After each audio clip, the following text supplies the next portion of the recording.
இப்ப இயேசு வந்த வீட்டில் சந்தோஷமே பாட்டு படிக்கலாமா? வாங்க வீடியோக்குள்ள போலாம்.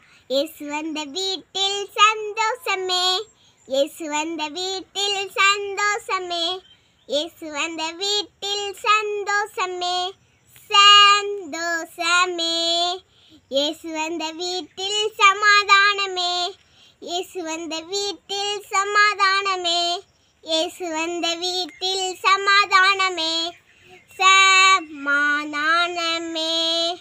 இயேசு வந்த வீட்டில் சண்டை இல்லையே, இயேசு வந்த வீட்டில் சண்டை இல்லையே, இயேசு வந்த வீட்டில் சண்டை இல்லையே, சண்டை இல்லையே. ஃப்ரெண்ட்ஸ் பாட்டு. இந்த வீடியோவை லைக் பண்ணுங்க, ஷேர் பண்ணுங்க. நீங்க தினமும் பாட்டு படிச்சு ஜாம் பண்ணணும், சரியா?